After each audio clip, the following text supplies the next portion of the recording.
Bonjour à toutes et à tous, ma team Kiefer, j'espère que vous allez bien. Aujourd'hui pour cette nouvelle vidéo, on se retrouve pour le résumé complet du match Pays de Galles-Angleterre. Un match dans le cadre du tournoi Destination 2023, troisième journée, deuxième match de la journée après Italie-Irlande, où les Irlandais ont battu les Italiens difficilement, parce que l'Italie c'est une équipe qui se reconstruit petit à petit.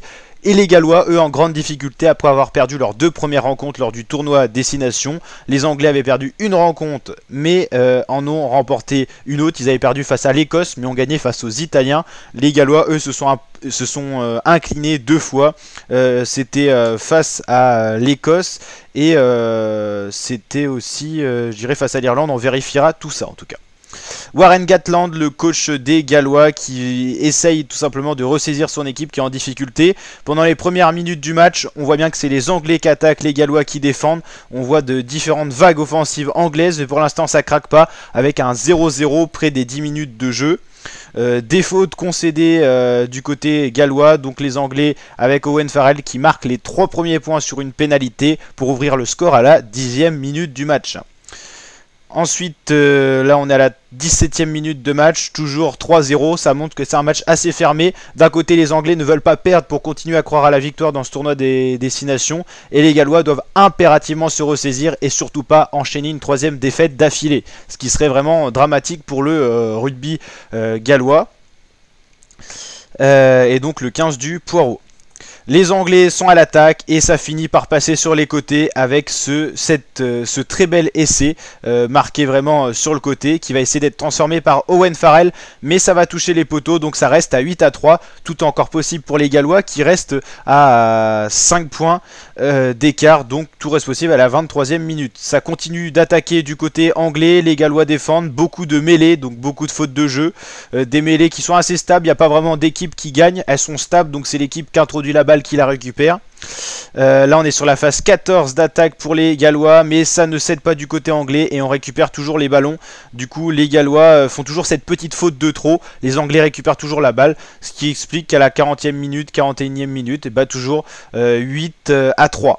On revient de la mi-temps et Louis Rhys-Zammit, le prodige gallois, qui arrive à marquer un essai vraiment inconsidéré, une récupération de balle défensive. Il va y aller tout seul pour aller marquer cet essai et relancer son équipe. C'est vraiment le prodige gallois. Il a réussi à tout faire tout seul sur cette balle-là. Il permet aux Gallois, après transformation de l'essai, de repasser devant à la 43e minute, 10-8. Mais dès cet essai marqué, les Anglais repartent à l'attaque. Ils ont le mérite, ils ont la grinta. C'est eux qui mènent le match, qui ont la possession de balle. Et ils vont aller marquer cet essai pour repasser juste devant la minute d'après. Donc ça a été on va dire les Gallois sont repassés devant, mais très peu de temps, ça a été dérisoire avec une transformation qui permet à l'Angleterre de repasser 5 points devant les Gallois, 15-10.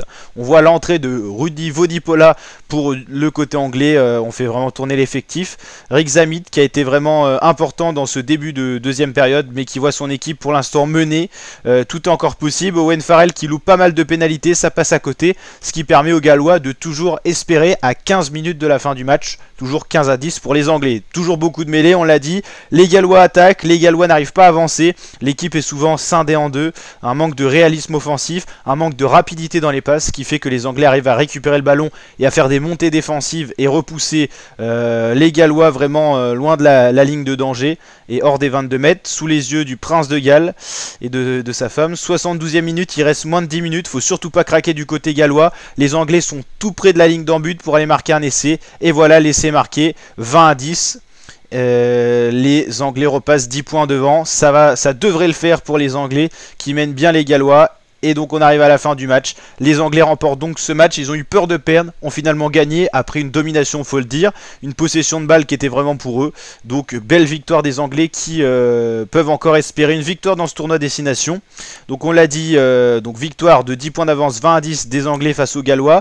Les Irlandais se sont imposés en déplacement en Italie 34-20, ce qui fait qu'au niveau du classement, on retrouve l'Irlande première, ça n'a pas été actualisé, les Anglais repassent donc deuxième, et on attend bien sûr le match de demain, France-Écosse, les Français qui vont accueillir les Écossais pour un match très important. Il faut impérativement gagner du côté français pour se relancer dans le tournoi Destination et espérer encore gagner, ce qui est possible après une victoire et une défaite. Il faut absolument gagner, et les Écossais pour l'instant n'ont pas perdu, donc ça sera un très très beau match France-Écosse qu'on suivra bien sûr sur la chaîne YouTube. Donc n'hésitez pas à vous abonner, activer la cloche pour suivre tout ça. On suit l'intégralité du tournoi Destination sur la chaîne, donc n'hésitez pas à nous rejoindre la team. Allez, ciao ciao.